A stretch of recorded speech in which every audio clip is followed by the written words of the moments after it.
remember a part of the fight that Dave had months ago had to do with Viacom, the same company as Nick. Yes. Look at how Nick did it. He sucked up, licked tail, licked boots, licked everything he could lick off of them. Dave Chappelle said, forget y'all. I'm going to tell the extra people, don't support my stuff on you. Yeah.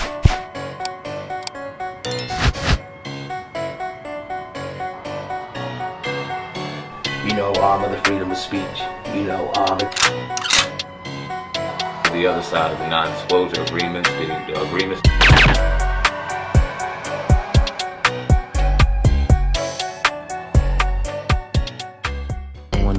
Get into someone you talked about over the last couple of days and weeks, Dave Chappelle. Break that down, that whole situation. You know, him, you know, at one point they were threatening to, you know, take his special off, but Netflix sided with him. So break the whole Dave Chappelle thing down for our audience, if you may.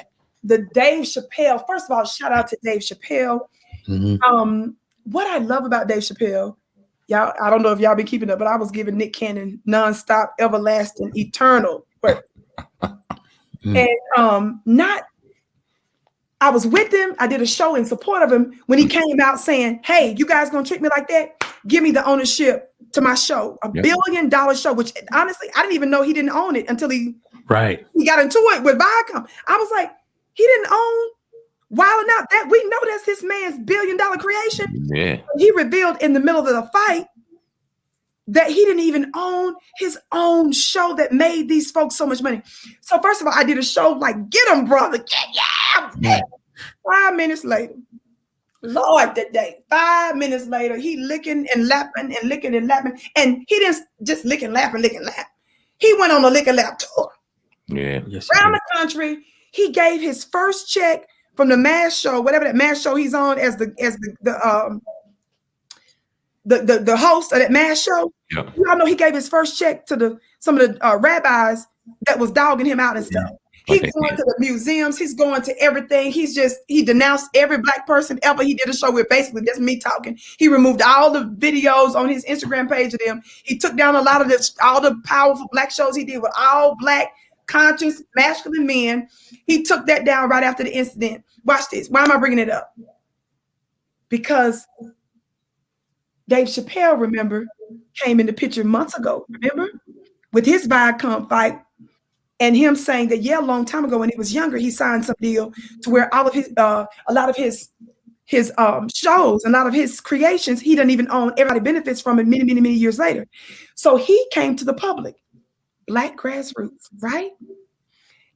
Not just Black grassroots, but his grassroots support, but certainly including Black grassroots. He asked us not to support where his show was being played some months back. When he did that, what did they do? They renegotiated his deal and he said they paid him millions of dollars. He stood under threat. He trusted the people, not at the top, but at the bottom. That is the biggest takeaway that I have with Dave Chappelle, is that he stood, and he is now standing even in the middle of this talk related to the LGBTQ community.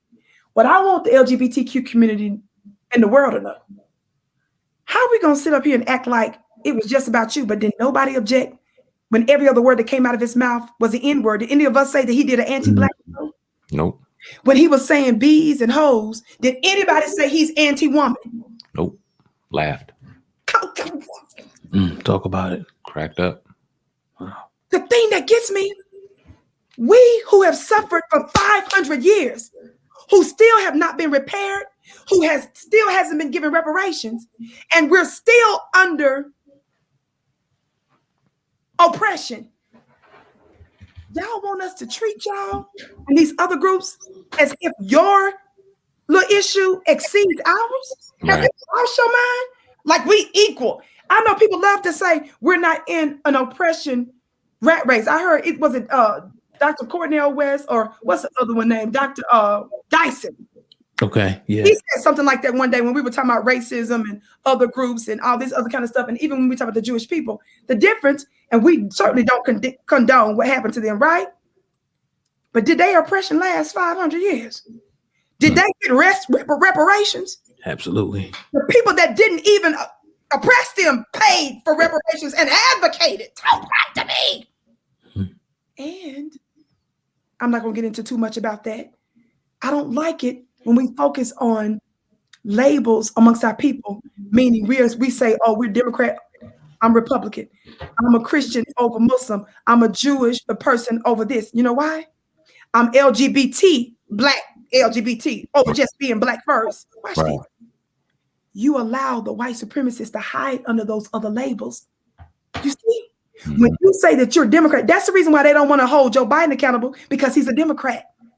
He just came out on a Zoom call and said that America is partly doomed because of black people and because white folks are getting ready to be the European minority in 2040. Why isn't that the headline every single time MSNBC, CNN, and Fox News is on? Yeah. He said that after he secured the nomination. He was just waiting to take the oath of office. That was November, I believe it was. But because he's a Democrat white supremacist, they give him leeway in a way they would never give Trump. Yeah. So it's these titles, it's those kind of, now I done got off, we were supposed to be talking about Dave Chappelle. Yeah. I love Dave Chappelle, forgive me. I love Dave Chappelle because he stood and he trusted the grassroots support against the establishment.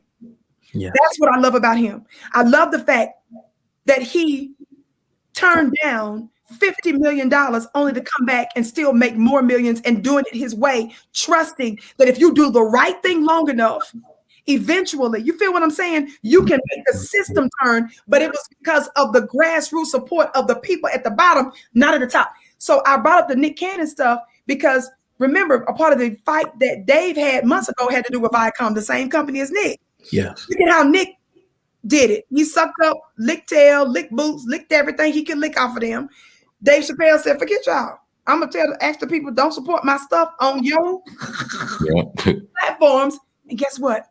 It made the system who said Dave Chappelle signed an agreement, what? Many years ago. But what did he say? He said, I was a young man with a young child. Remember what he said then? He said, I was young in that particular time. But just because he made that mistake, was it right that they could own you? They own his stuff, his creations. So that's what I love about the Dave Chappelle stuff. And I love the fact that even though they're one of the most powerful factions in society, is the LGBTQ stuff. But the thing that we're not focused on with the LGBT stuff, we're trying to act like he was attacking them as a people when he was making jokes, like he was making jokes about everybody else. But he was highlighting the racism in that group.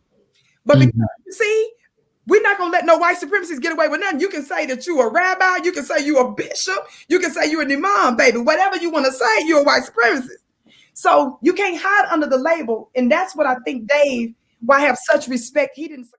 Hip hop, hip hop, hip hop, hip bars is back. Hip hop, Sam and oh God, what's up with you? I done watched them niggas do interview after interview. They not culture vultures, the culture something they been into. So if you never gave them a view, I recommend you do. Cause when they question guests, they message is not subliminal. It don't matter if you a rookie.